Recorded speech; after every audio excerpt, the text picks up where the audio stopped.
pinatay ng kanyang 14 na taong gulang na estudyante sa Caloocan. Ang dahilan umano, napagsabihan kasi ng guro ang estudyante dahil ayaw magpagupit. Nakatutok si Bernadette Reyes. Sinita kahapon ng guro na si Chodora Soner ang isang second-year high school na estudyante ng Manuel Luis Quezon High School dahil sa mahabang buhok. Sinabihan daw ng guro ang estudyante na idadrop siya sa paaralan dahil sa hindi pagsunod sa patakarang bawal ang mahabang buhok sa lalaki.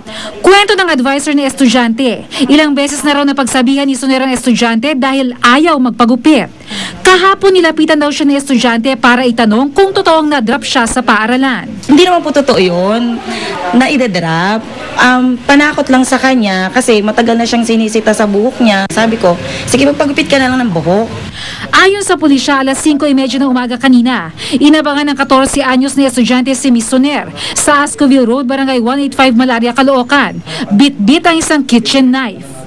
2 beses tinangkang saksakin ng sospek ang kanyang guro. Pero pagdating sa bahagi ng kaling ito, kinailangang magminor ng motor kaya inabot na ng sospek ang biktima. Dito walang lulusutan eh. Hams talaga. Kaya magmi-minor siya rito. Mag-slow down dito yung motor. Kaya dito niya na inabot. Kita ko siya tumatakbo eh. Akala ko may nahabol lang siya. Kaya lang pagdating ng motor dito, tsaka niya sinaksak yung babae. Dead on arrival si Soner sa ospital. In-stab at the back. Isa lang po at the back pero fatal po siya. Kasi yung knife po almost 6 inches. Hindi lubos sa kalain na magulang ng sospek na magagawa ito ng kanilang anak. Bagamat may mga pagkakataong minamasama raw ng anak kapag napapagalitan, mabait at tahimik naman daw talaga siya. Sabi ko nga sa kanya, pag may problema, kasabihin mo kasi nandito kami mga magulang mo eh. Nag-intindi din kami sa'yo. Wala po kaming narinig sa kanya na idadrop siya nung araw na yun. Dahil minor de edad, ililipat ang sospek sa pangangalaga ng DSWD.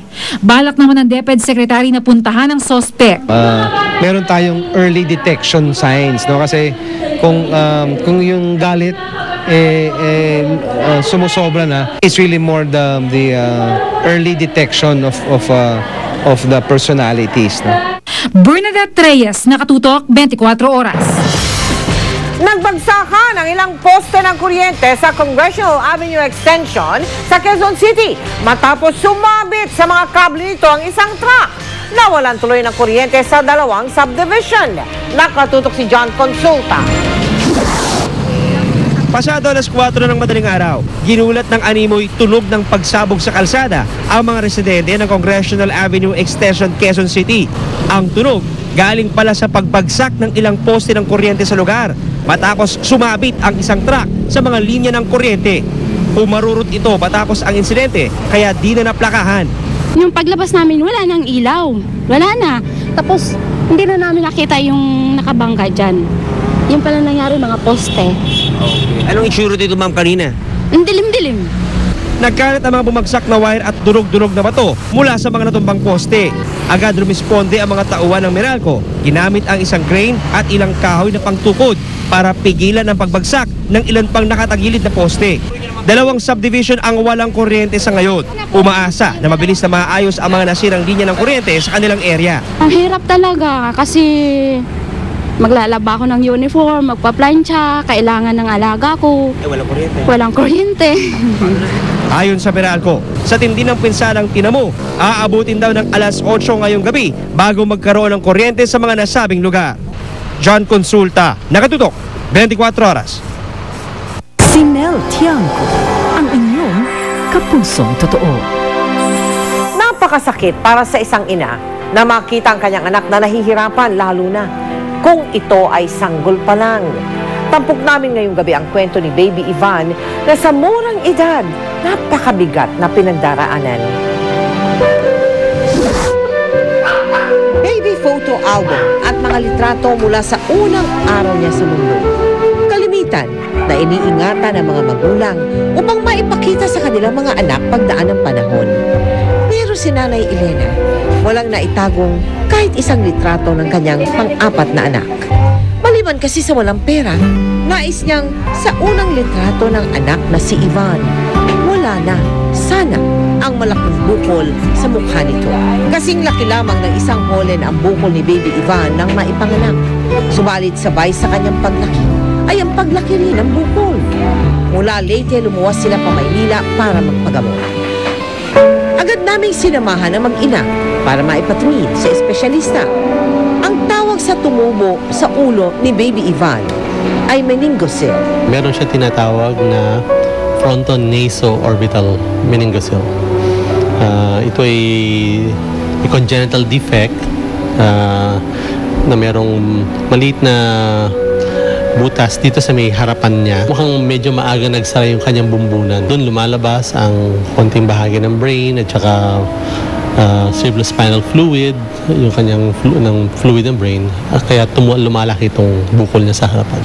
Nakukuha ito pag nagkasakit o kulang sa nutrisyon ng isang ina sa kanyang unang buwan ng pagbubuntis. Wala naman akong ininom, hindi naman ako nagkasakit.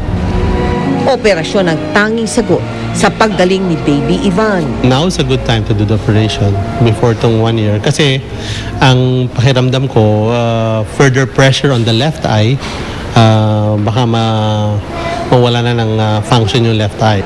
Sa darating na Oktubre, unang kaarawan na ni Baby Ivan, hiling sana ni Nanay Elena, magamot na sana ang kanyang anak. Kung sino po yung magandang loob po na tulungan po kami yung pag-opera ni Ivan kasi po wala po kaming pera.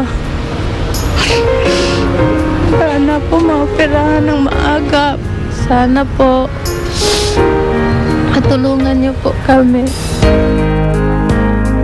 Kumakatok po sa inyong puso si Baby Ivan at ang kanyang inang si Elena, malaki po ang gagastusin para sa agarang gamutan at operasyon ng bata. Sa mga nais pong magbigay ng tulong, magsadya sa aming tanggapan, maaari kayo magdeposito sa aming mga bank account o kaya ay mag-log on sa www.kapusofoundation.com.